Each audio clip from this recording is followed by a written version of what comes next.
Good evening, everyone. My name is Gerald Fitzgerald. I'm the board chair of the Cabbagetown Art and Craft organization, and a welcome to everyone.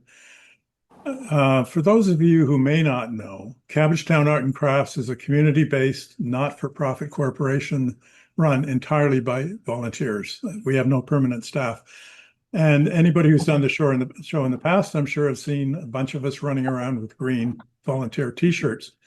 We're there for you. So if anybody has any questions or needs help, just stop one of us and that's what we're there for. Our organization's commitment is to give back to our community through supporting local and art and craft creators, encouraging appreciation of the visual arts, and giving artists and craftspeople an affordable and accessible place to showcase and sell their work. And in order to help everybody prepare for this year's show, we've assembled a very knowledgeable panel of your fellow creators to share their insights and experience on their successful strategies in promoting and marketing their work and their brand as part of their show preparation. But before we begin, we acknowledge that the land we are meeting on is the traditional territory of many nations, including the Mississaugas of the Credit, the Anishinaabeg, the Chippewa, the Hidawansani, and the Wendat peoples, and is now home to many diverse First Nations, Inuit, and Métis. We also acknowledge that Toronto is covered by Treaty 13 with the Mississaugas of the Credit. Now, to begin our session, let me introduce Angela Lane, who will be our moderator for the evening, and she will introduce the panel. Over to you, Angela.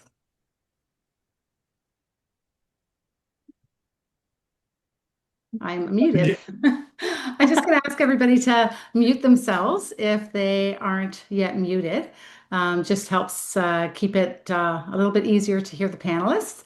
But I want to welcome all the exhibitors here tonight and those who will be tuning in later. We're really excited about this year's show. It seems like it's getting better and better every year. We've got a lot of new participants, so we're excited about that.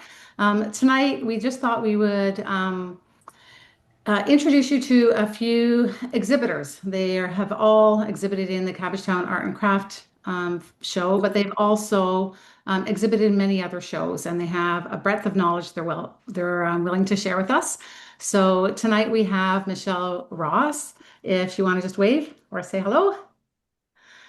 She's a contemporary fine art jeweler. Her work's beautiful. I don't know if you just saw her at the Toronto Outdoor Show, but she's in a few other shows, and she'll talk a little bit more about herself in a minute. And Kate Taylor. Kate Taylor's an abstract painter. She's got, I don't know, a lot of years experience under her belt, as well as with some other organizations. And we also have Sasha Jardine, who makes beautiful wool coats. They're just bright, beautiful clothing, and I encourage you to check her out at Cabbagetown Show. But Michelle, do you want to tell us a little bit more about your experience as a exhibitor at the show, but in general? For sure. So I've been doing the Cabbagetown Show, I think for 12 or 13 years now. And I've participated in Cabbagetown, the Beaches Show, the One of a Kind Show, Toronto Outdoor, and then a bunch of smaller shows within the city, a few shows in the States and out west as well. Cabbagetown remains one of my absolute favorite shows, partly because of the community that comes out for it, the exhibitors, and then I always think that the curation of it is lovely. So I would say for anyone that hasn't done an outdoor show before, an outdoor show is different compared to an indoor show. And I think that we're all going to talk to that tonight.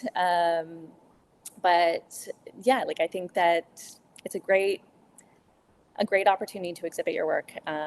For me, I really enjoy doing kind of a vast range of types of shows so that I'm accessing different markets and I get exposed to different communities and different people, and it just expands who gets to see my work and my network of customers. Yeah. I don't know if that was what you wanted, Angela. Perfect. It's perfect. Hey, do you want to share a little bit about your experience with Cabbagetown and maybe some other shows?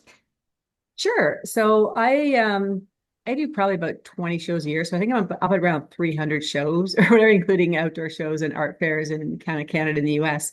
But I think this is only my fourth or fifth Cabbagetown show. And it is definitely a show, though, as a art lover and art buyer, I used to go to all the time. And so I have a number of things in my house right now that were purchased at Cabbagetown. And I agree with Michelle. I think it's a wonderful show. It's got a great community of artists, which is very supportive, which makes that every single show that much more fun and more friendly. And I think I also really like the diversity of the kinds of things that are here, which is great. Angela, you've also brought in to speak, people that are in different mediums. And so I think there's lots of opportunities to kind of share everybody's individual tips to rock your art booth. How about you, Sasha? Thanks, Angela. Hi, everyone. So, my business is relatively new. We are going into our third year. Last year was the first Cabbagetown that I've done, and actually the first outdoor show that I've done. But I have done the one of a kind show, spring and winter, 2 times each, as well as the Chicago version of that, and lots of conferences or women's types events. I have to say the Cabbagetown community is one of the best that I've seen. They're really invested in art and supporting local makers. And to speak to Kate's point, the not only were the community very welcoming and excited to see everybody there, but the fellow artists were also super helpful.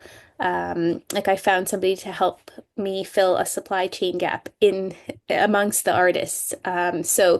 And then I think Kate and Angela both give me lots of advice about the booth and the shows and other shows. So I think there's so many reasons to participate, and that's why I really liked it. Oh, thanks so much.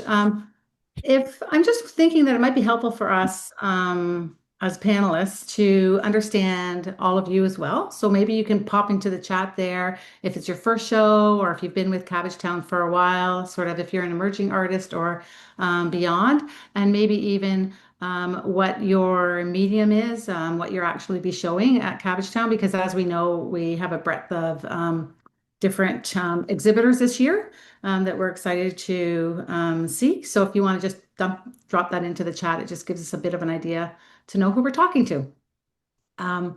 We know that a lot goes into planning these shows, whether it's indoor or outdoor, but specifically, you might be nervous thinking about all the things that you need to do for an outdoor show. I think so. Maybe we could even start off with that, the planning that you do initially, and maybe even talking a little bit about goal setting. Can you share a little bit about your thoughts and processes on that? Like, do you set goals? What kind of goals? Anything from lead generation to sales or building clientele? Michelle, do you want to chat a little bit about that? Goal setting. Yeah. So for me, one of the best parts about doing shows is the connections that I make at the show. And again, like trying to find, like constantly expanding the community that has access to my work. And so that comes from everything from like email list building, now with social media, trying to get people to follow and follow along on your story. And so one of the things that I've found really helpful in the past few years, which when I first started didn't exist, was QR codes. And so in terms of kind of the goal setting, that's like one of the things is to try and make that person that I meet at Cabbagetown, whether they're in the position at that time to purchase or it's maybe a purchase even in like a couple of years, that connecting with them then and getting them to follow along so that when they're ready, they still remember who I am. So I have a QR code that leads somebody to my website, to my Instagram, and to my newsletter sign up, just kind of like as connection points. And so that's definitely like one of the goals I have. Obviously, the other goal for everyone, I think, is sales. And so kind of to understand your own sales tactic. I know everyone is different in what they're comfortable with. For me, I don't like the hard sell. Like that's just like I feel uncomfortable with it. And I also like the way I talk about my work and my brand, like people are very interested in finding out about your process. And so that's another one of like my goals in terms of like creating kind of a long lasting connection with the person is if they show interest. And I also try not to like give too much information if they look like they really could care less, because no one wants that. But for somebody that does, like I really try and like share my process, share where I'm based, how I work, how long I've been doing it. And all of those kind of connection points kind of can turn somebody's interest up further, and might result in a sale in that moment. Right. Or in the future. Yeah, or in the future. But yeah, definitely sales is definitely a goal that I think we all have for this show. So Sasha, as a newer artist, can you talk a little bit about your goal setting and how you approach a show like this? For sure. So I think, it's a rare opportunity where we get to show up in front of an enthusiastic crowd. So I think I try to get the most out of the experience, whether it be from customers or other from fellow artists. So because I'm relatively new, and I see from the chat that many of the people on the call are relatively new, I think it's really important to chat with the local, like your neighbors and people who are in a similar category as you, and perhaps share best practices, like what has worked really well for you or what shows that you've tried, and then maybe there would be some reciprocity. And that is really, really useful because you can read about things online, but you really don't know what it's like when you're there. So I think learning from your fellow artists is key. So that's one goal, like maybe find out if there's any other shows, in your province or country, or even adjacent shows in the US that could be relevant. So that's one goal, to learn from other artists.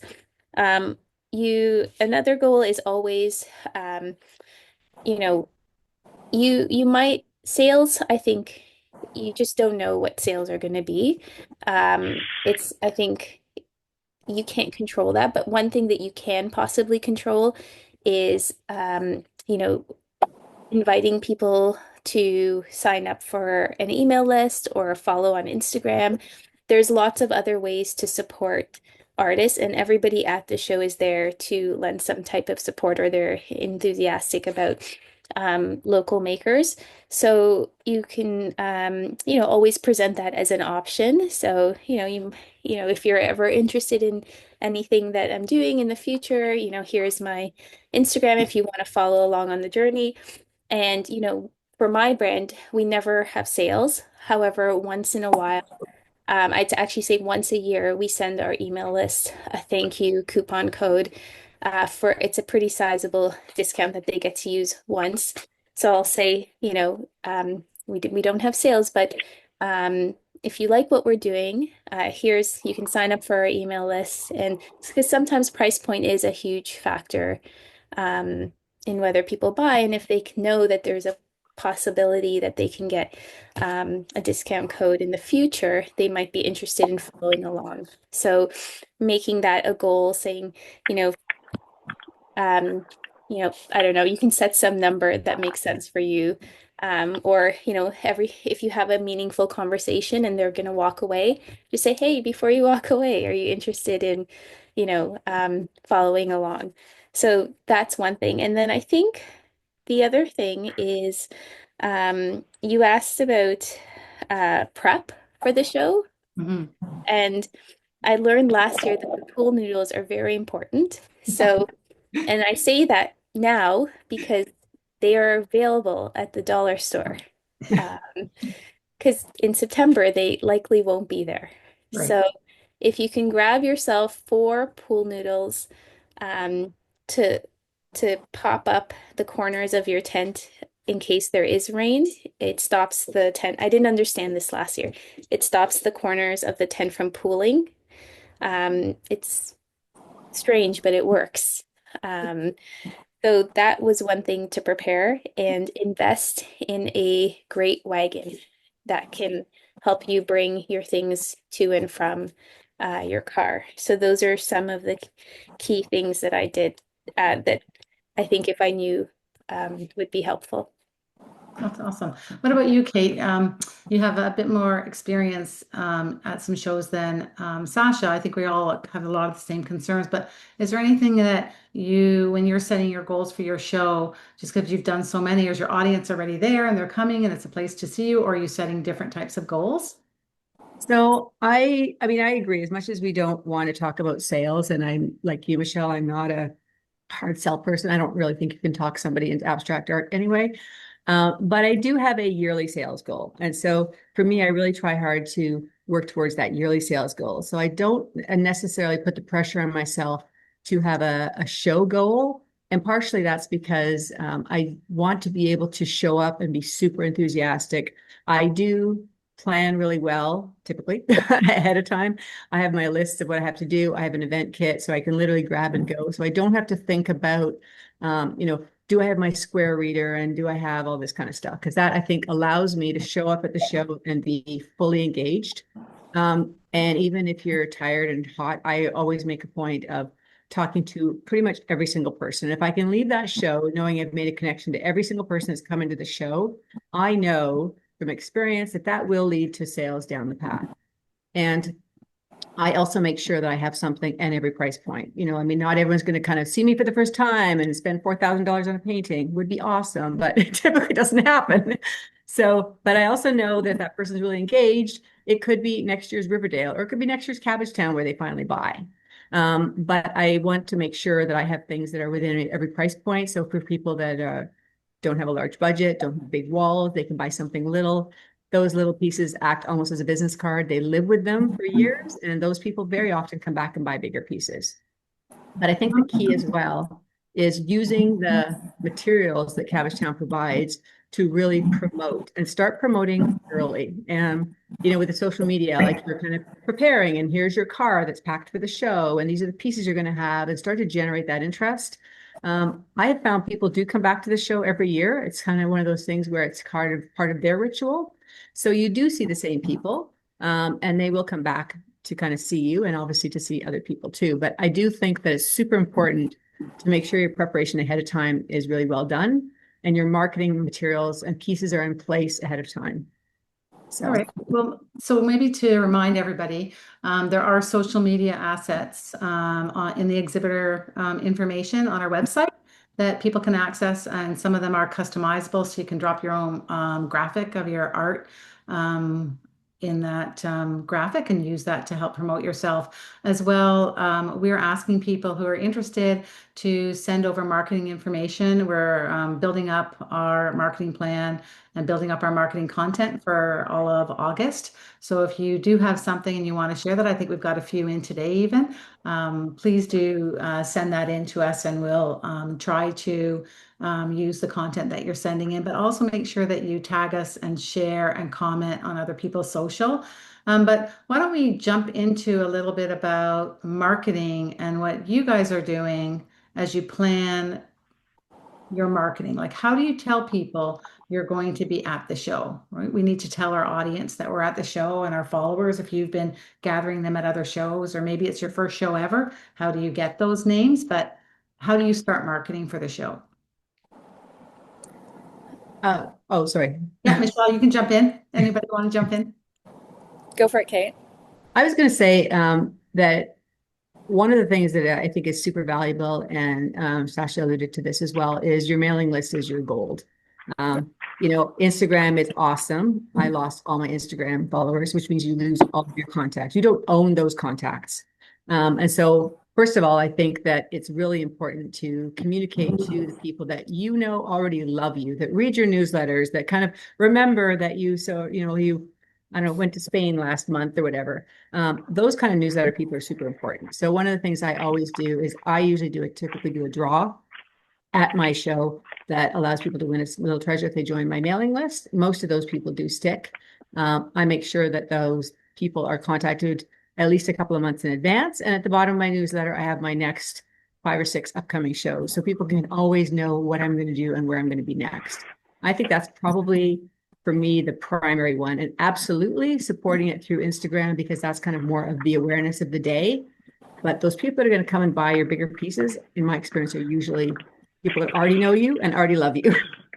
Right. Yeah, I'm with you on that. I think that the newsletter, your mailing list is your gold for sure, and that's kind of about a month out. Sorry, if for those who aren't muted, could you please mute yourself? Who's listening to this all? Gerald, could you- Okay. It's the 5191, Gerald. Yeah, no, that sounds good. Okay. You guys okay? Yeah, we'll Good. check in with you after. Yeah. Okay, love you. Sorry, the 519 caller, can you please mute yourself? Or Gerald, can you do that? Okay, so So yeah, I was just saying that the mailing list, I also agree that that's like where the strongest customers exist and like the people that will show up for you. And so kind of a month out, I start to be like, what's coming up at the bottom of the newsletter, similar to you, Kate, and I'll list a show that's happening and kind of like also give a blurb about the show so that they know that they're not just coming out for you, like that there's more to see, there's more artists, it's going to be an amazing event. Regardless if they're actually interested in buying something from you or not, they might find something from somebody else. And I think that all of that kind of like group promotion, it just makes the show better for everyone. yeah, that's a great point because my client might not buy from me this time again. They might stop by your booth, right, Michelle? So I do think that as we all promote ourselves, we can promote each other as well and promote the whole show. Then we're all going to get probably good feedback and good people visiting us. Sasha, do you have anything to add to that, like pre-show? Like, what are you doing to promote the show? Yeah, And how early do you do that? we don't do a lot of email. We do have a decent working on a decent list anyway, email list. We don't do a lot of email marketing at the moment, just one newsletter a month, but definitely we'll send that out in the August one and let everyone know about that we're participating in the Cabbagetown event. And then we would also maybe post at least I think a week before, but leading up maybe a few stories. And I think letting maybe highlighting a few of the brands or saying how many artists will be there, I think is key again to let people know that there will be lots to see and do there. The other thing that you can do to get your followers or your emails out is potentially do a giveaway. So you could say, we have this giveaway, come and visit us. We're going to draw from the people who sign up at the event. That might be something that might be enough to persuade somebody to want to come and visit that might not have thought to come before. I'd say it has to be a pretty sizable giveaway, a pretty substantial thing. And that may be it for marketing. If actually there is one other thing. Depending on your budget and if you have a strong social following, could potentially run an ad or boost a post a week up to the event and target the area. Yeah. I think Does one of the anybody else do that? Do paid ads? Yeah, but it like the budget is completely in your control, so you could literally do $1 a day or something like that, just to kind of get further reach. Yeah, I've done that too. One of the things I did want to say is that I see a lot of artists, especially when they start out, who do not have a database and they don't try and collect names. And I have to say, I warn you, I'm kind of a bit of an art bully, so I will kind of encourage you to do that if I see you. But I think the other part too is that people are reluctant sometimes to give their email addresses. We all get a lot of spam. But I find that if you invite them, like I will sort of say, feel free to join my mailing list. You can have a chance to win a little treasure, but no pressure. So that by inviting them to do it, you will get way more names. And that some of those are going to unsubscribe because they just want the freebie. But overall, you'll gain more than you'll lose. And I think that for I do have QR codes that are in my booth. I have found that my target audience, my sweet spot tends to be a little bit older and they don't use this QR code. So some of it is understanding your market so that you make sure you're marketing in a way that the people that are going to buy from you are kind of receptive to that. Are you using QR codes in your booth, Michelle? I am, yeah. I have one QR code, and then I also have I call them bio cards, but they're business cards that have a little bit of an artist bio on the back, and with my website and Instagram, um, and they're all displayed at the front of my booth. And always try and be like, take a card, like like, and hopefully they'll remember after to look through. I know a lot of people collect a lot at shows, but it's one more thing to try and get them to check you out after. It's definitely worth the money. I've run into artists too. They're like, well, I don't want to give away the cards because they're expensive. At the big scheme of things, they're a super cheap way of getting your name in front of people. And I think a lot of people do keep, well, I know they keep them because I've had people come by with the card that I did 5 years ago to some of these shows. So it's worth the investment. Yeah. Sasha, do you do that as well? You QR code and postcards, or what do you have in booth to help promote You know yourself? what? I don't really do the QR code. I tried it and I found that not a lot of people knew how to access um, the QR. Is my customers tend to be not that like they're 30 and up, and so some do, some don't. But I think cards, you should have a lot of cards. Like my cards are quite sizable. They're actually the size of a postcard. And I leave a blank space on the back. So the front is like I try to make it very obvious what we do. And then in the back, there are QR codes, but there's also the written handle. So if you don't know how to use the QR code, you can just type in the website or the Instagram. And then the email, it says like info if you have any questions, my email at the bottom. And then I leave a big blank space because then I can write down something that they were interested in or their size. And then it just becomes more than a card Oh, that okay, I can cool. pass out. So I do a lot of these. And I've run out before, so I always pack extra. Yeah. So you write down the information for them then to take with them so they remember what product they were looking at, which size they were interested in, that sort of information, so they can easily reference it to reach out to you again. Right. And I also write my name because the email is just info at St. Mark Scott. So I'll write my name so that I'm like, feel free to email me and they know who they're emailing. Right, awesome. Yeah. What about you, Michelle? Do you do that? How do you take notes or connect with your client in booth, like maybe that Similar. is not happening now, but I know with jewelry, some of those might be longer term sales too. Yeah, so I do a very similar thing as well. Like I can either write it on the bio card that they're taking that has the artist statement on it, or I bring blank note cards as well that have all of like the website, email address, logo on it, and I can write any info that if they're questioning a piece, I'll always ask, be like, do you want me to write it down for you so you can reference it later? And I'll be like, it's really easy to search for it on the website. You just put in the name and like kind of Right. explain it that way. But yeah, I think it's a great way to do it. Kate, what about you? I know you take commissions at shows and stuff like that. Like, what do you have at the show that helps you with that conversation or planning for future sales? So one of the things I do is I work in about 5 different collections at the same time. So I have different postcards for each collection. And I use that a little bit of marketing so I can kind of see which postcards are left over. Is obviously the work is not resonating as much as the postcards you run out of. So I think there's some things like that with marketing.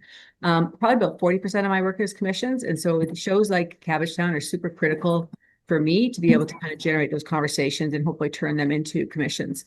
And so what I'll do there is I'll kind of say, would you like me to send you my zero risk commission policy and my process for choosing the right size? They will often say yes, which means I write it down in my newsletter or in my guest book, and I always star it. So if it's starred, I know that there's a commissioner I have to follow up with. If I have any sort of specifics, I'll write that in there so I can make it more personal. But even if I don't, I'll write a personal note. Great to see you at Cabbagetown. Hope you love the weather, blah, blah, blah. And then I try and follow up those commission conversations within a few days. Okay. And that's been very successful, but you kind of have to be super disciplined and on top of it, which so I guess I We're always all am. like that. I'm not like that. I'm so bad. But Kate's very disciplined. So she's the expert. So talking about that, post-show marketing, because we're kind of talking about what you did beforehand to think about your audience and meeting their needs from a marketing perspective. What else do you do post-show? I mean, people always think, oh, plan for the show, but you have to plan for after the show. One thing I do that I guess is kind of has to relate to before the show as well. But I always try and release something new either right before the show or at the show. So it kind of creates another reason for somebody to come see the work in person. And then after the show is when I put it all on my website and like whatever's left. But I put it on the website and then I can kind of like thank everyone for coming and then be like, take another look. It's all available online now. Oh, cool. So Yeah. you don't update your website with the new work before the show, you do it after the show. I generally end up doing it after the show.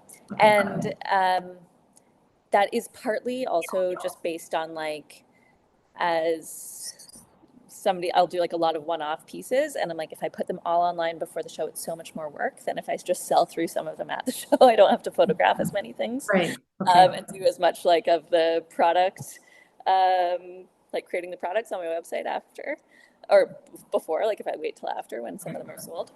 It does So- create really a nice vibe though, of like, you know, if you really want to see the best stuff, you got to come. You have to come to the show Exactly. in person and come and see me, right? Yeah. What about you, Sasha? Do you kind of intro anything new, or do you like what do you do post-show to follow up then? Yeah, I think, you know what, I think one thing you have to keep in mind is, well, at least for me, you know, sales can be a bit slower at the beginning of the shows or at the beginning of the day, but it picks up toward the end of the day or the end of the show. And last year, I think I had a sizable amount of orders after the show. People went home, they thought about it, and then they reached out. So I think that was almost my follow-up, just kind of keeping touch with those people who had questions.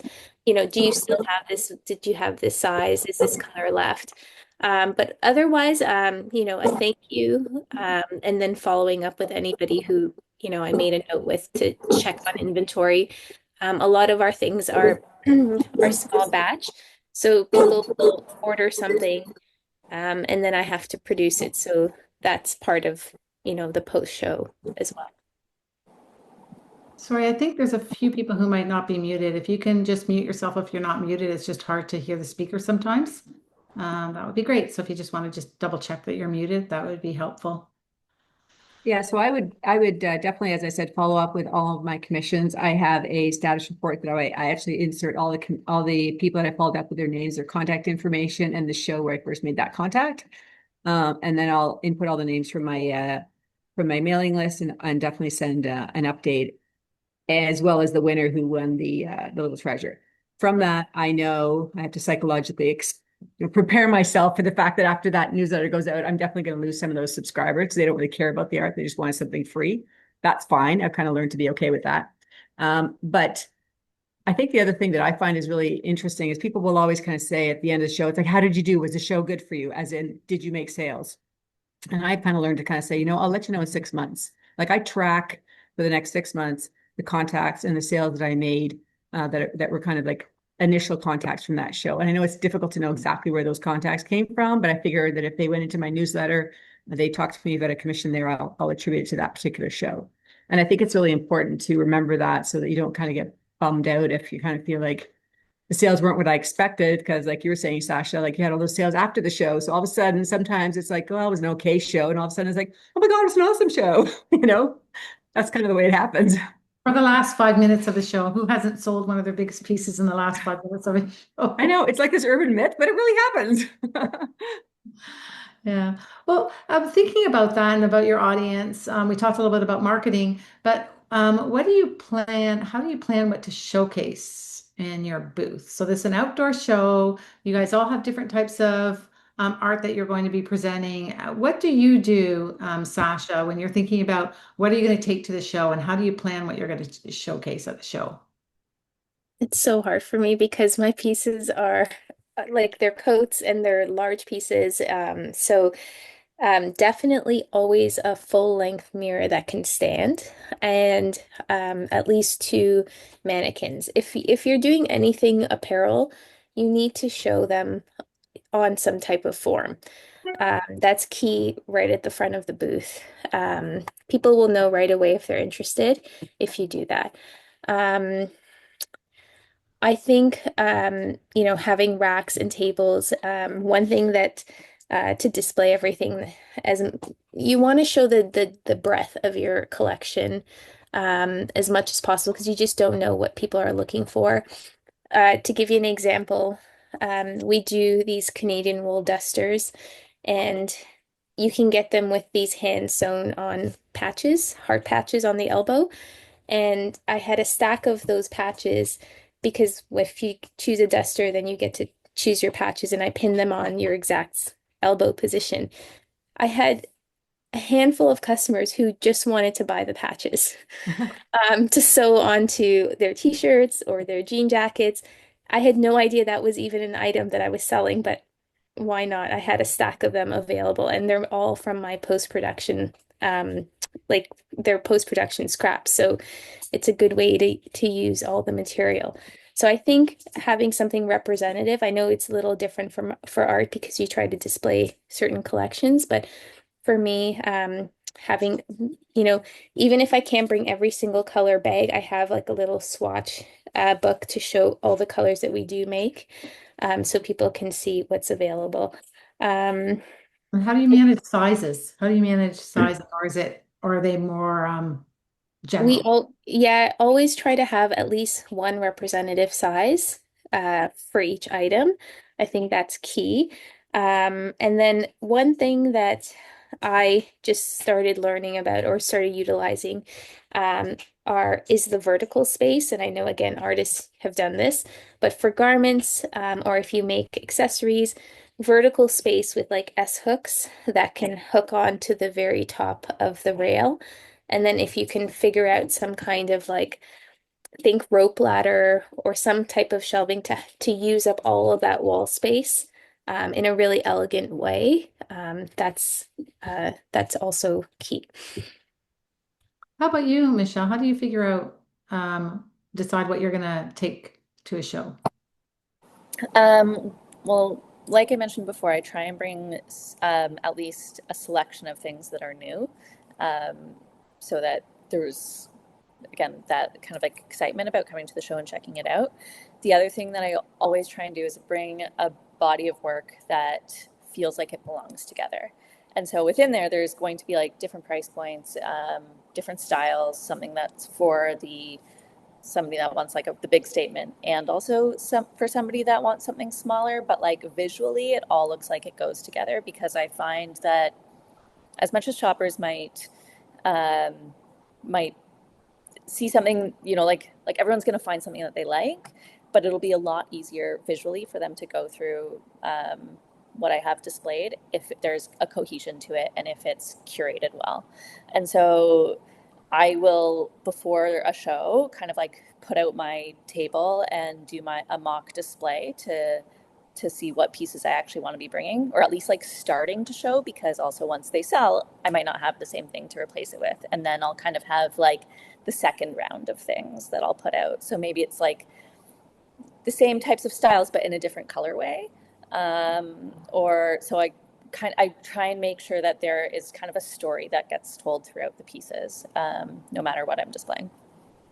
Yeah. What about you, Kate? How do you determine that? Yeah, I think, I guess wasn't it Coco Chanel that says before you go out the door, take off one piece of jewelry. I try not to overhang. I can't say that I always am successful, but I do recognize that my work has a lot of color and energy and movement. And so I have to be really careful not to overhang. Otherwise, it just becomes kind of chaotic. I will typically put my largest, most expensive piece at the back of the booth for a couple of reasons. One is that it brings people in so I can talk to them, but also kind of anchors the price. And so there's a lot of psychology that kind of says that people will feel much better, buying something that's a little bit less expensive if they can kind of see what the big expensive piece is. And so that does help to actually kind of sell some of those other pieces that are still pretty expensive. Ideally, that's the goal. I also work in collections, and I typically try and keep the collections kind of together. Although I work in a number of different collections, my color palette is very similar and my style is very similar. So I can typically get away with mixing those collections, but that they still kind of are cohesive and work together. I think to your point too, Michelle, of course, as the show goes on and you sell stuff, it becomes a little bit less, curated at the end of the show sometimes. I also have over the years spent a lot of time documenting what people buy in terms of what colors people buy. I know blue always sells. It's always a good color. I always make sure I have lots of turquoises, aquas, blues.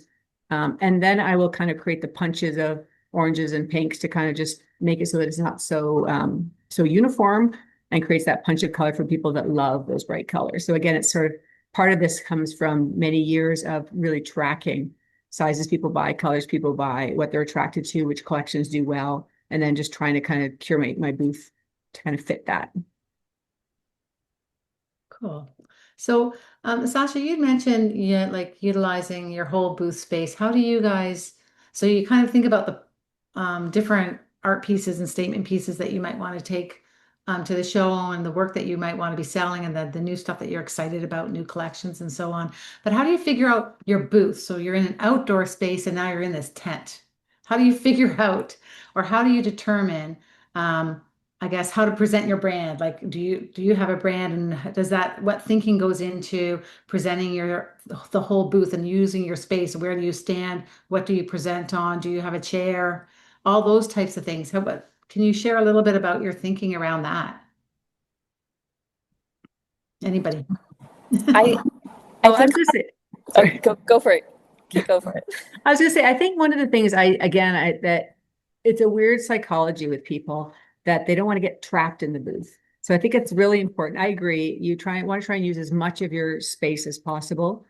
For me, I know that a lot of people buy my work post renovation, which means they're dealing with white walls. And so my walls are white, so they can kind of visualize it there. But I also really try and make sure there's nothing like a table right at the front that will feel like once they're in there, they're trapped and they can't get out.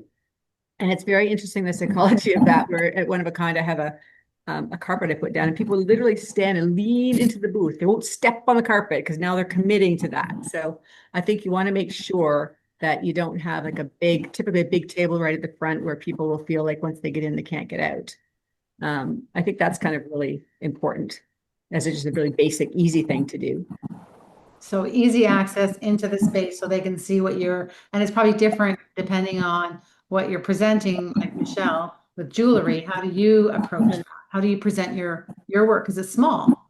Yeah. And so, like Sasha said, I do try and create, like, I think a lot of jewelry displays or kind of like small object displays can be very flat. And so I do try and create some height within my booth just to take advantage of the space that you have, but also create visual interest throughout it. I used to do a tent setup that I almost wanted them to feel trapped, like Kate was saying, but where they would come in and kind of be like, oh, well, now that I'm here, I'm going to try something else on and whatever.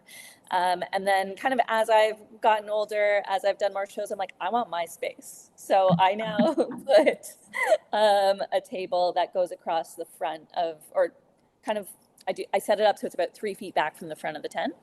And it goes across the front, and then I create a lot of like visual interest with height and other things. And I do have some things placed further back in the tent just for visual interest that I'll maybe put like my more expensive pieces back there, and somebody might point to that and ask if they can see it. So again, it kind of creates more of a conversation, so they kind of have to interact with me.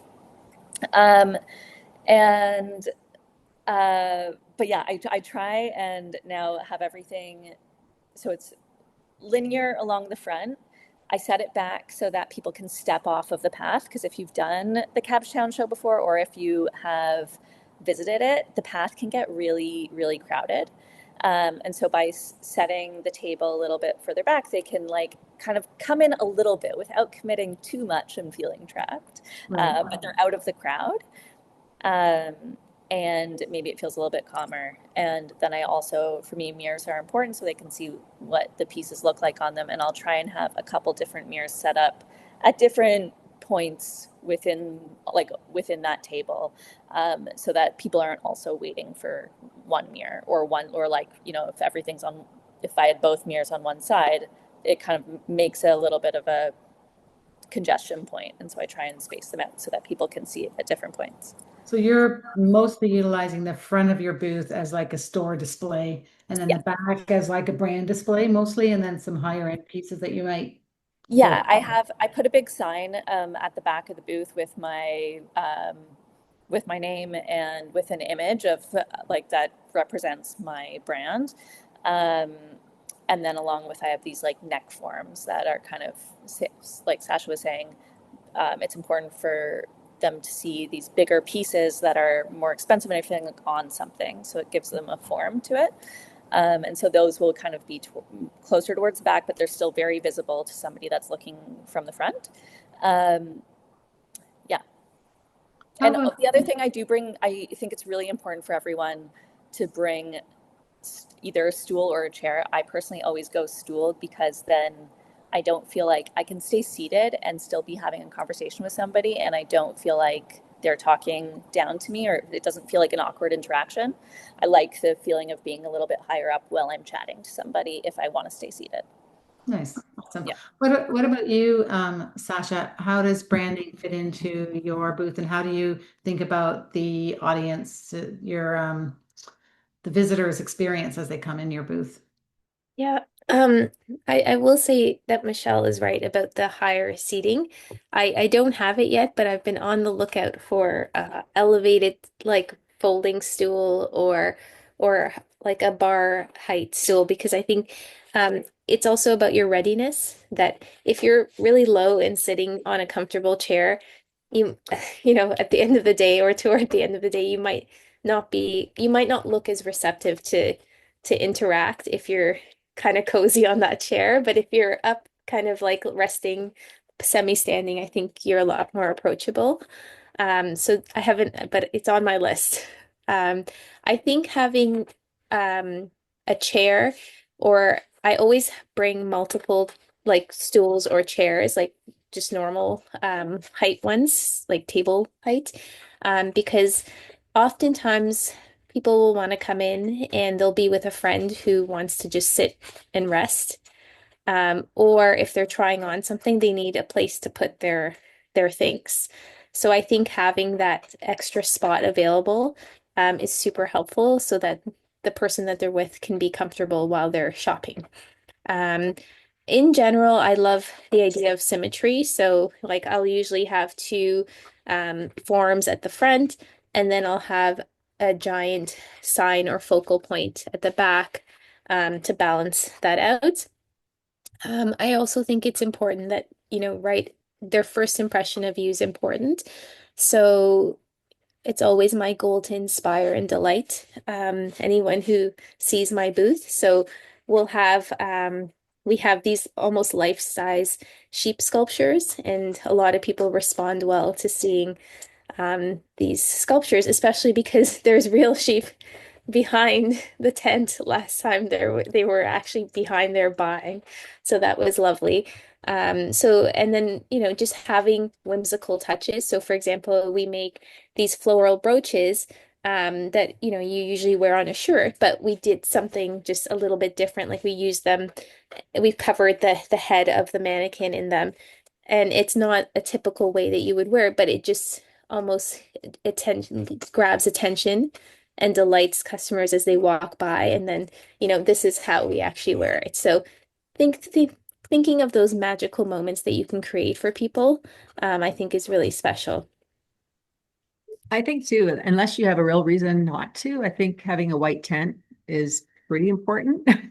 So you can see stuff. If you're under the trees, it gets remarkably dark, like darker than you kind of think it would be. And so if you have a dark tent, unless you have a reason to want to do that, but I would say generally a white tent is good.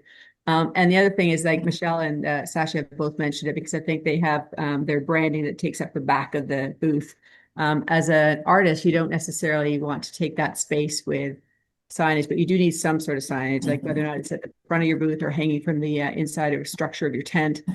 It's really important because people will take a lot of photographs of your stuff, and you want to make sure that your name is actually really front and center.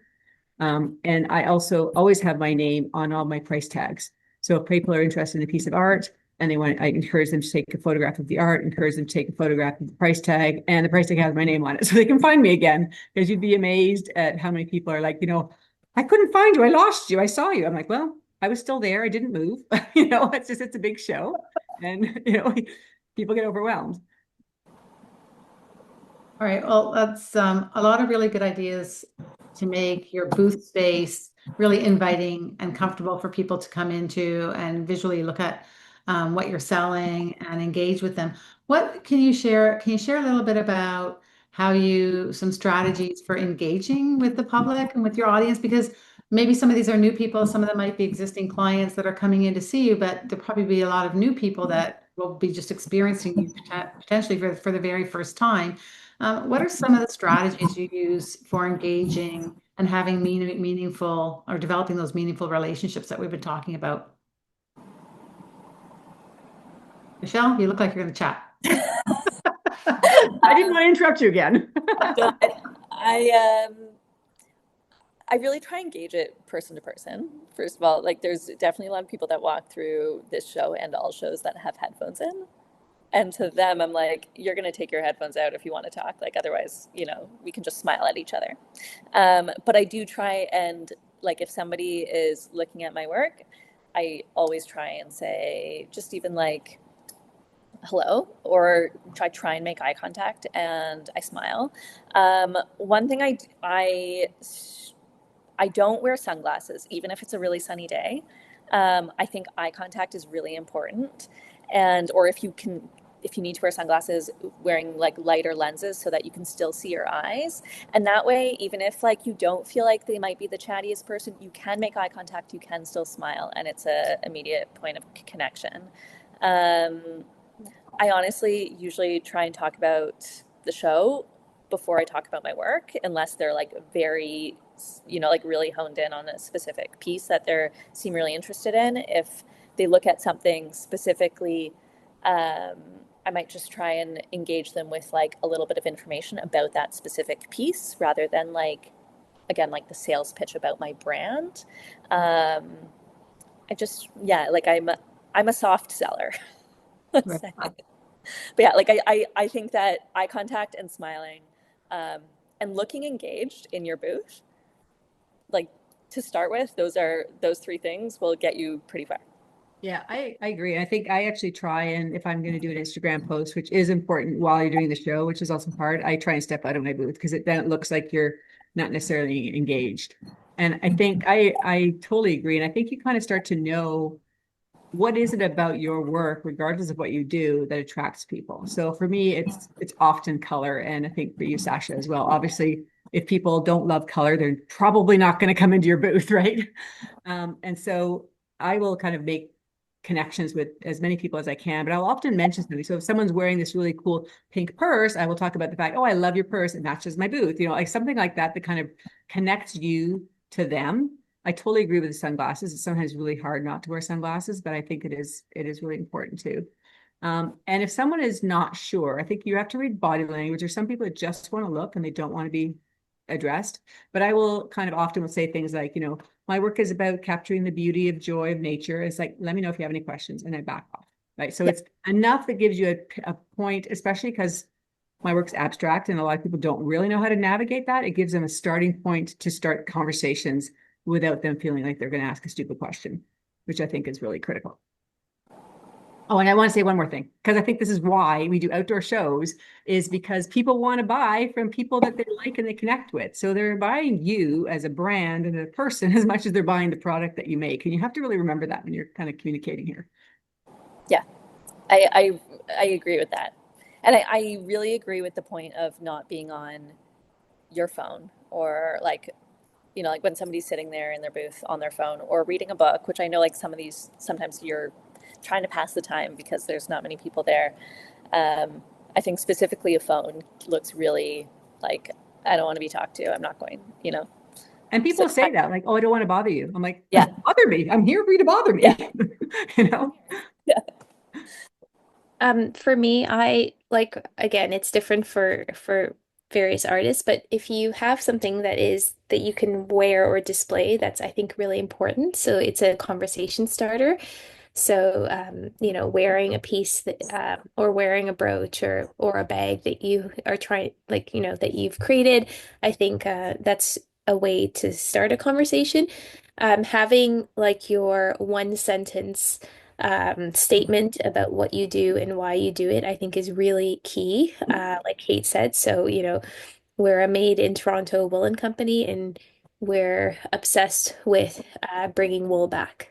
Something that is a bit engaging, and they'll ask a question about why are you trying to bring wool back?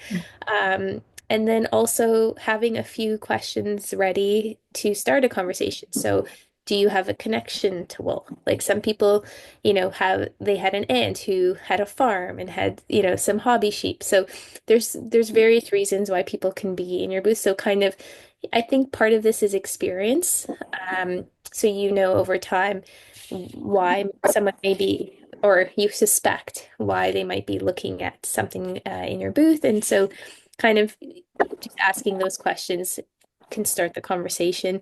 But I agree. I tend to let people come in. I let them know that I acknowledge them and smile and say welcome. I think that's very important. Um, and then really let them look around. And if I find that they're there for, you know, longer than a few minutes, then I'll say, do you have a connection to wool, or have you heard of this brand? Have you heard of our brand? And they might say, they'll likely say no because we're a new company. And then you can go ahead and say your one sentence that you have thought about before. And that usually gets the conversation started. But I let them kind of let me know when they're interested. Yeah, I think it's definitely it's a psychology of reading people. I think when you're doing that, some people want to come and chat and talk, and they've read your Instagram and they know you just went to Portugal and they want to know all about it, and other people really need their space and they're introverts. I know for me, I'm an extrovert and I love to talk to people. So I have learned as well, I try and marry. So if I'm talking to somebody who is more introverted and quieter, I try and actually slow down my pace and I'm quieter. I have also learned that I need to sometimes just stop talking. Sometimes I can actually literally have this great, awesome conversation about something that's completely unrelated. They walk out of the booth and you're going, they were interested, and now we talked about real estate or something that has nothing to do with what I'm doing. So I think some of it too is a bit of self-analysis of where your own strengths and weaknesses are, and to try and temper those when you're kind of talking to people in the booth. I think a great way to start is always just to like Sasha said, like welcome them or say hi, like just acknowledge them, and then just say, let me know if you have any questions. And then you can kind of like let them do their thing. And then they know that you're also there and you're present. Yeah. All really good ideas and tips. How do you, what happens when somebody's engaging you too long about something that really isn't that helpful for you for being at the show? Like maybe not that we don't want to engage with other artists or students and things like that, but that does happen, right? Or somebody just really is engaging you for a long, long time and there's other people. How do you do your graceful exit out of a conversation? Do you have any tips for that? Because I know that is something that does happen and it can get awkward and you don't know how sometimes like what to do. Do you have any suggestions? Specifically I love talking to students, and so I find I can go on for a really long time or talking to Right. them, like going to, if they're like thinking about applying to art school or anything, like I can get really chatty. And one thing I've learned over the years is just to give them my card and be like, please email me after, like I'd love to talk to you about this more. Right. And so kind of like a way to make myself stop too and not just them. I find sometimes with artists, with painters, then it's people who are just so like, let me show you my art on their phone. And it's Yes. like, first of all, it's not, I mean, unless there's nobody around, I'm happy to chat with you. But often those people are not aware of the fact that like, I'm here to sell. And if people are in my booth, you need to disengage. And I think you know that when you're talking to your booth neighbor and all of a sudden you like rudely turn away, they know you've got somebody in your booth. So what I'll do is I'll often just kind of say, oh, excuse me, I just need to talk to these people over here. But the other thing I do is if you're a painter, I actually have artist network cards. And I'm like, sounds like you need to join the artist network and learn all about the business of art. There's the card.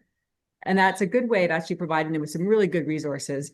But that they're not grilling me on the shows I do and how much it costs me and what my booth is and where I got my grids or whatever, right? Right. So kind of provide them with another way to contact you or some information source that might help them. Yeah. Whether Because I'm they're happy to artist help or people. student. And Yeah, I'm for happy to sure. talk to them. And I type that people call me all the time for questions. It's just that I think sometimes they get so absorbed in their own stuff, they don't know that they need to disengage when you've got potentially a real client in your booth that you need to actually talk to. Mhm. Yeah. If you have a helper in your booth, like which I occasionally will, and somebody gets really chatty, then I'll try and step out of my booth and kind of like almost like bring them over to the side, and can if I can feel like the conversation's not going to end, and so it kind of at least like it brings them out of the booth, and the other people can look, and I can, the person that's helping me can help the other people. But that's not always the case that you. Well, Angela and I do that for each other as well. Like if it looks like someone's really, it's like, oh, Angela, I have a quick question. So I can pull her out of the booth, And sometimes she's like, that I'm going to ignore you because I'm having a great conversation. That's totally cool. But that's like you're saying, it does sometimes give you a bit of a graceful out and you don't hurt anybody's feelings. Yeah, that's right. Because we love engaging with people. So Yeah. Yeah, same. Yeah, I think just reaching for the card and saying, you know, please reach out. Let's, email me and I can give you more information. I think yeah. that's a good way. All right. So now that you've really kind of engaged with people in your booth and you're sort of at the show, and the people are all excited about your work and everything, and they're going to purchase something from you. How do you manage that workflow of the exciting purchase?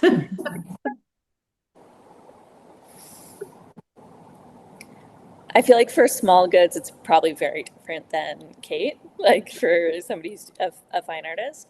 I have my packaging and everything really ready to go before the show starts. So I have my jewelry boxes, bio cards, everything that needs to go into that package, almost like set up like an assembly line. And I have kind of a built into my table this like skinny little counter that is behind that I can kind of just line everything up on, so that it's like as seamless as possible, because there's definitely times where I'm packaging something and need to be answering questions for somebody else at the same time.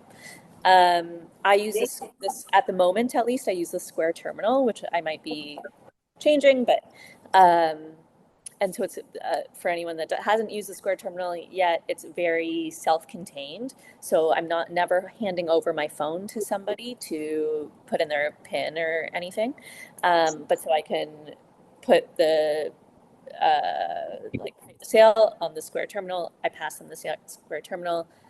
They can do the whole transaction by themselves as I'm packaging their piece.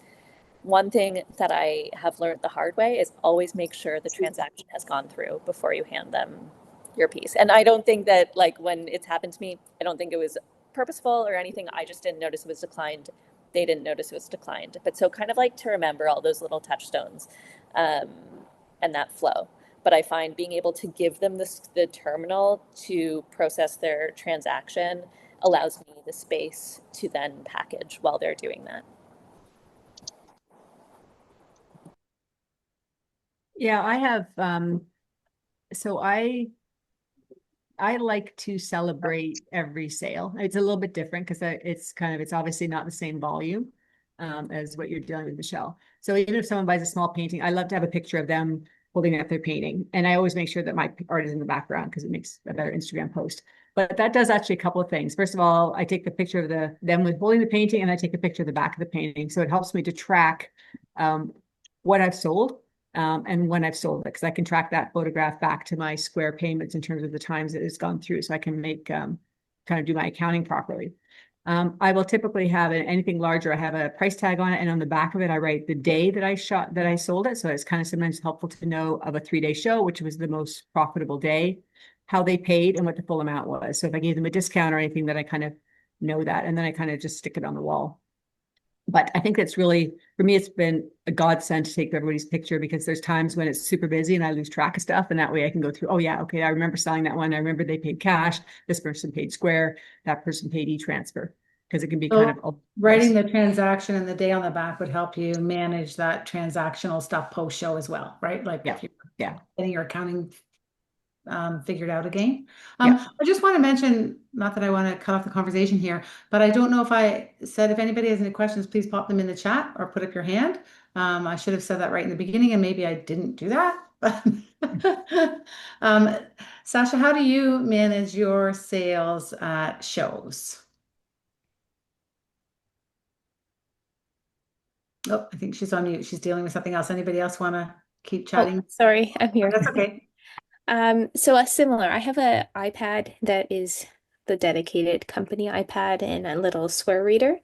And so um, just handing them over that iPad that is, not my phone, that they can input their PIN. And in terms of orders, like packing up, definitely having lots of tissue paper.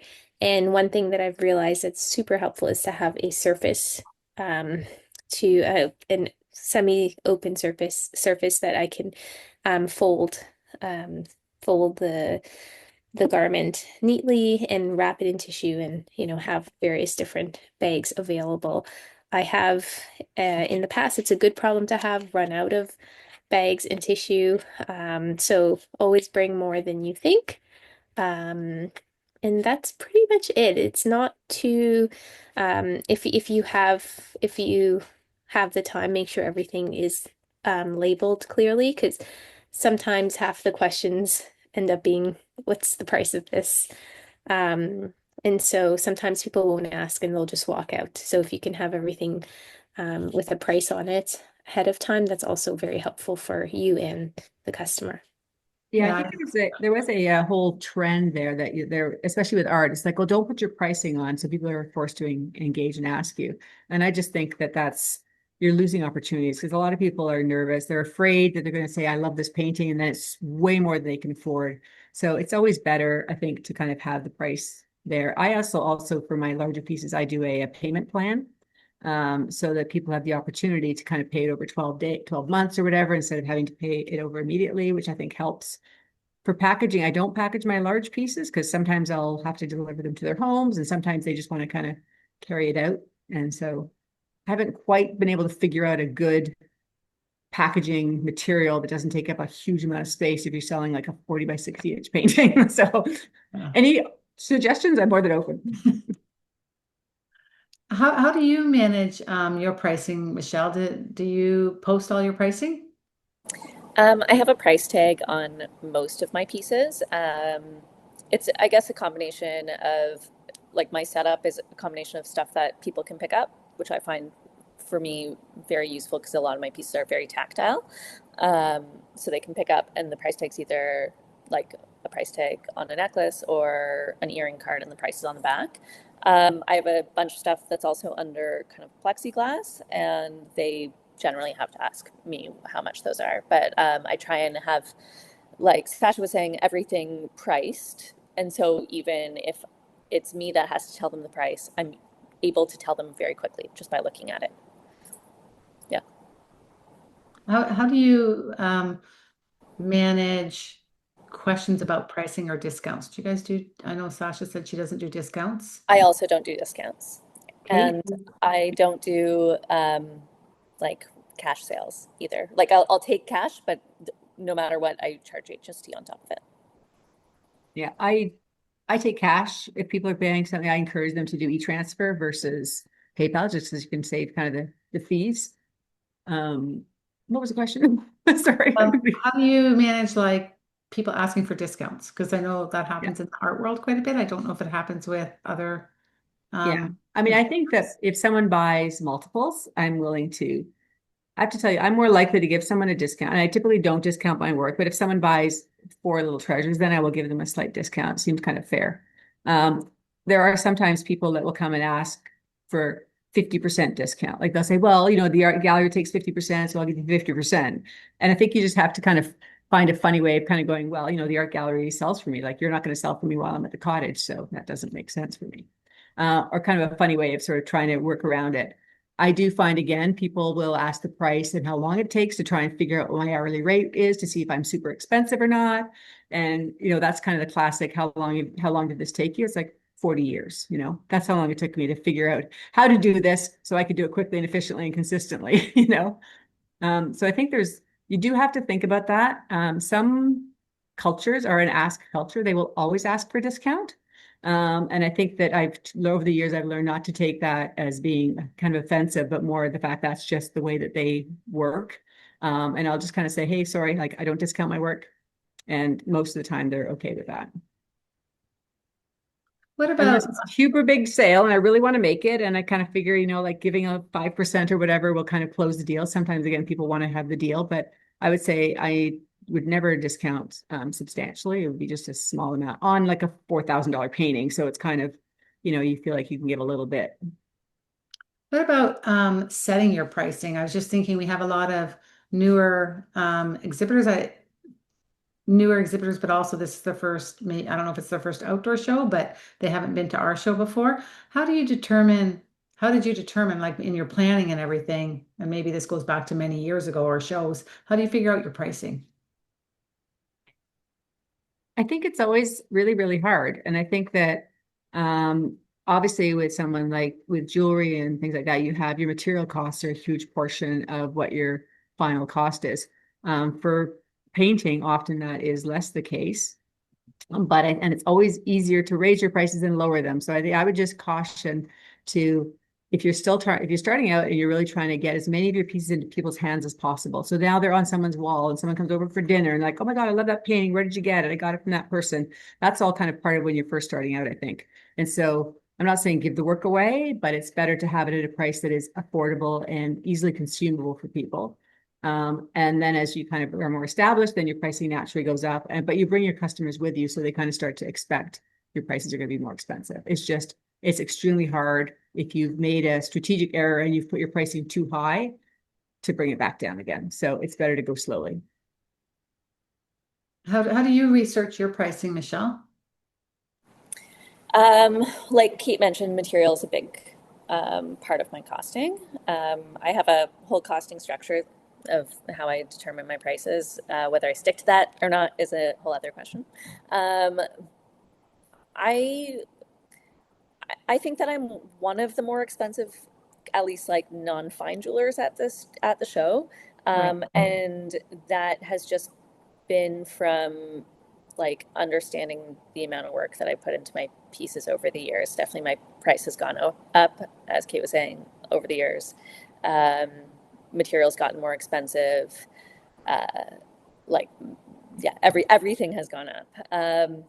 So, when I'm pricing, say like outside the show, because I don't have show prices ever, like I keep my prices very consistent throughout the year, online, in store, like in stores that I sell to and at shows.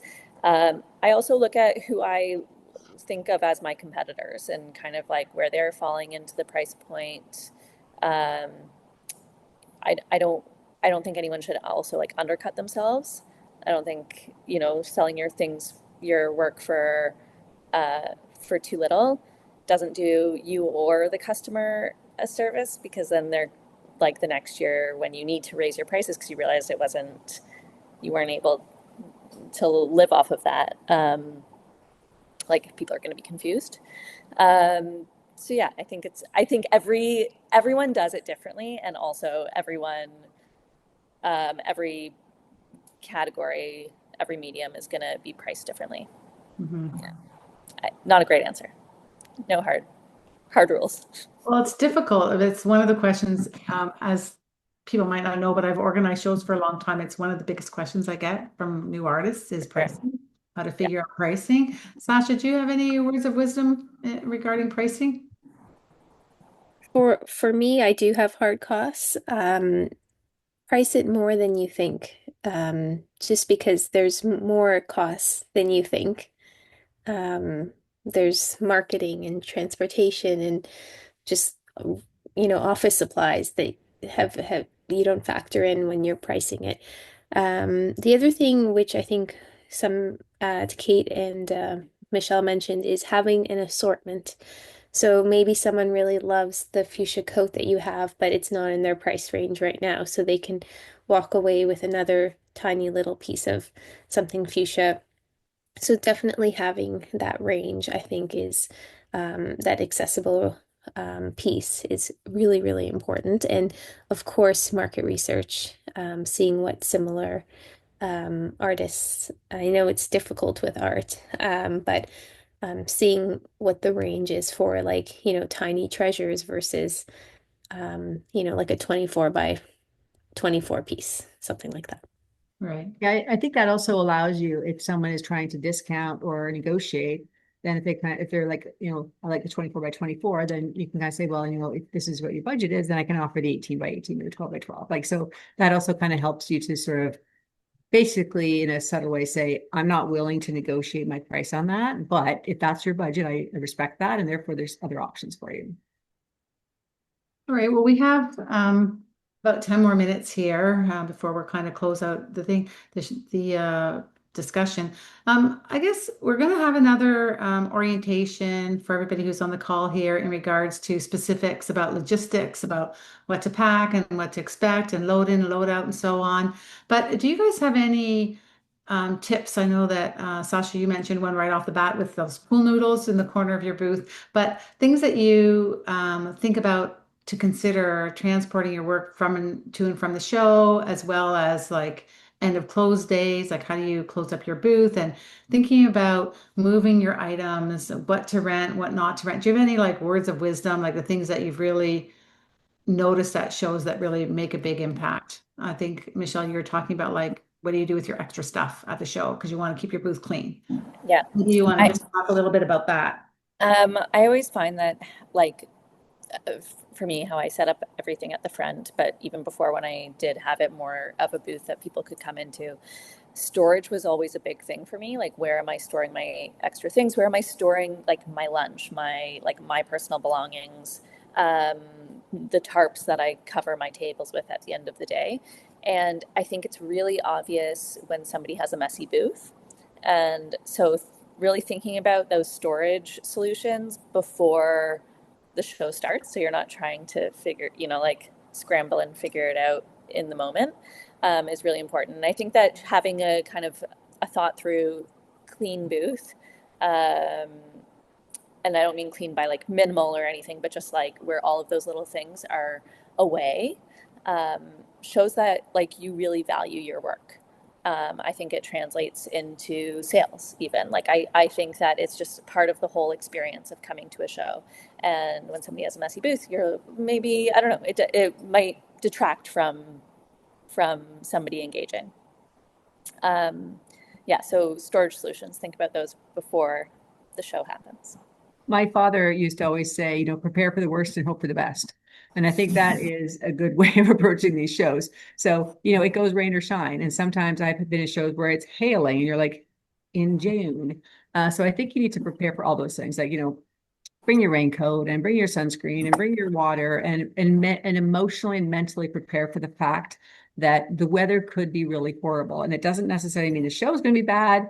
I've had great shows where it totally rained and people got trapped in my booth and they ended up buying from me. Not that I'm saying that's a good sales strategy, but I think it's important to go into it knowing that the weather could be horrible. It could be super hot, like Sasha just had at Toronto Outdoor. It could be rainy. It could be cold.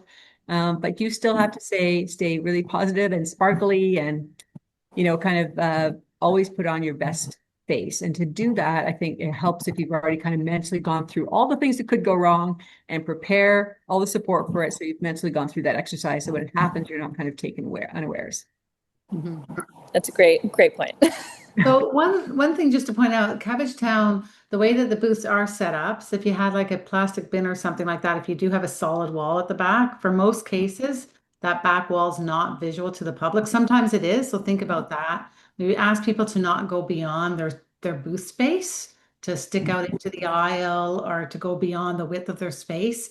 But if you had a storage bucket, a small storage bucket, you can usually put that at the back of the booth. Most booths will accommodate that. You mean behind your booth, like behind the booth, right? Yeah, behind the booth.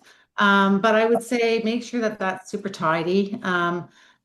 Sasha, do you have any suggestions about things I know you mentioned the pool noodles, but is there anything else that you think about, like transporting your work? You mentioned have a really good cart, but end of show day, how you wrap up your stuff and Yeah.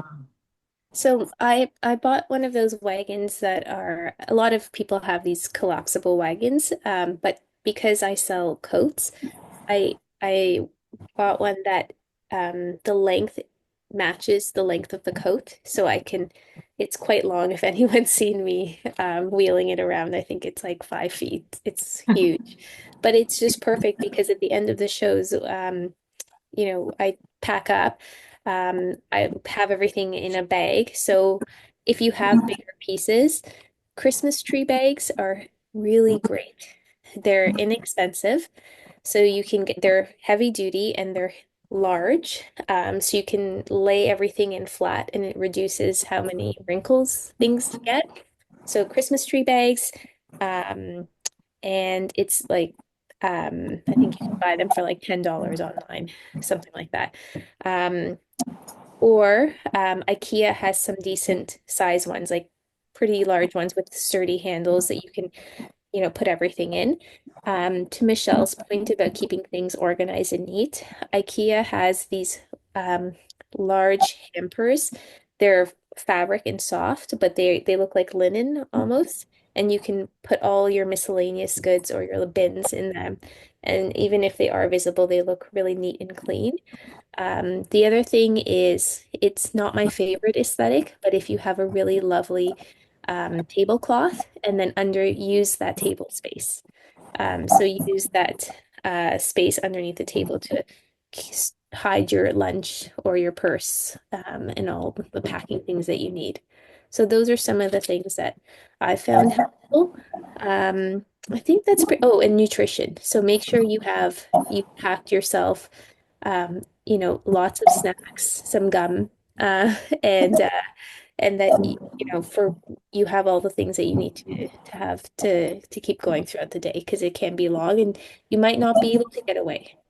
Yeah, you might not get away for lunch, or there might be long lunch lines at the food vendor. So I would say I would agree with you there. Like make sure you pack the things that you need for the show. Yeah. Yeah, fruit, a protein bar, a large bottle of water, and Electrolytes. Also, yeah, and stuff that's easy to eat because I find too, like I've had really great salads, but then I've got no place to put it. And when you talk to somebody, I've got like lettuce in my teeth. So I tend to do like boring sandwiches or something that have the protein, but they're not gonna, I can put it down if I need to in the middle of it, you know? One more thing that I wanted to mention just about kind of like end of the day is since we're in a park, it can be really damp overnight. And so if you have any structures that you're leaving there, I think it's really worth tarping those within your tent. And it just creates like the next morning, like it's an extra step at night for sure, but the next morning everything runs a little bit smoother. There's less to clean up because there is a lot of dew that happens in the park, and no matter even if it's a really um, dry weekend, like it'll be damp for sure. And then also if it's a dry weekend, the park can be very dusty. And so bringing something that you can use to dust throughout the day or at the end of the day or at the beginning of the day, just to keep your work clean, so that it doesn't damage your work or your setup or anything. But I think that they're like my best friend at the show. Yeah. One of the things I was going to say too, because Sasha is talking about her 5-foot wagon and stuff. I have a wagon too, but one of the things I find is actually even better is Uline does these large laundry carts and they collapse almost flat. So they're the kind of the same sort of size as the art.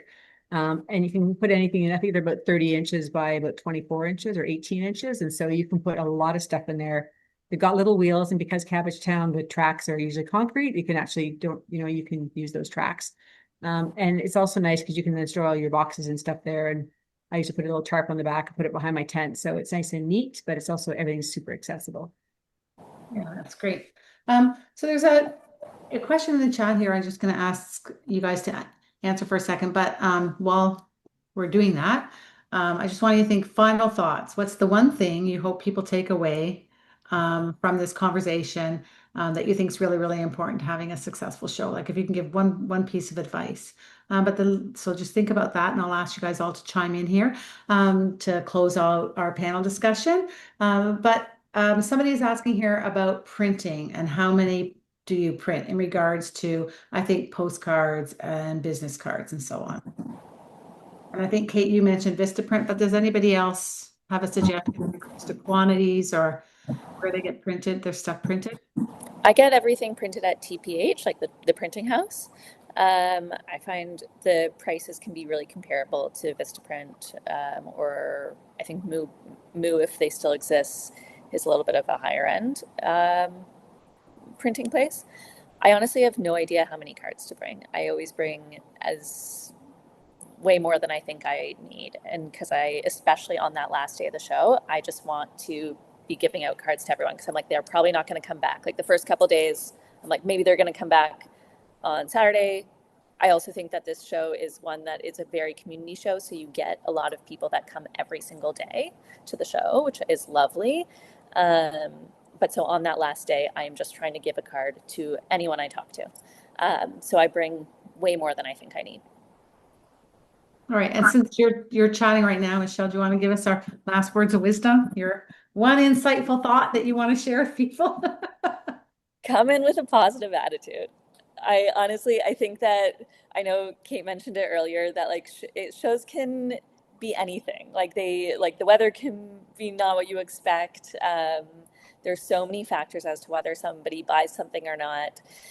They may turn into a long-term customer, but like being able to come in and just like looking for the experience, like it results in a really good show.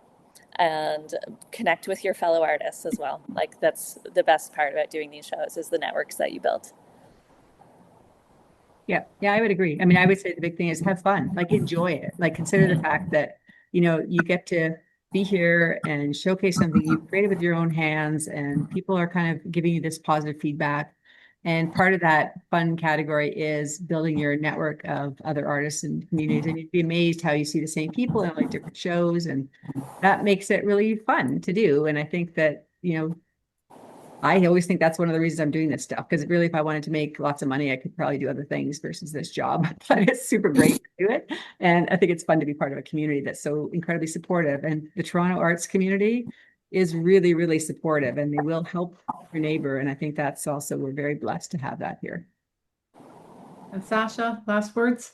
Yeah, I think hopefully you've done all the prep, and that you go in, and in the days that you're there, the Friday, Saturday, Sunday, that you can just truly enjoy the time that you're there and the opportunity to display your work, because it's a really, really special thing to be able to be a creator and then have people come and be interested in wanting to give you their hard-earned money for something that you've created.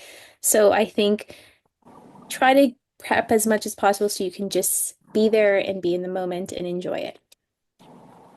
All right, well, that's awesome. I want to thank our presenters tonight, Sasha, Kate, and Michelle, for sharing all your great experience and wisdom with a lot of us newbies. But anyway, I just want to really thank you for your time tonight, and thank everybody for joining in. We are going to post this on our YouTube channel so you can listen to it again. Yay! All I can say is happy planning, everybody, and thanks for joining us. Gerald, do you have any last words to share with us, or? No, I've been sitting here quietly listening. Fascinating, I have to say. It's amazing. I used to do this at one time myself, and it's always interesting to be reminded how interesting and fun it is, and also how much preparation you really need to do, and how you really have to come to it with a really positive attitude. So you guys have done a fabulous job today, and it's great to see so many people showing up and staying with us through this whole thing. And we're really looking forward to seeing you all in September the 4th. Thanks, everybody. Cool. Thanks.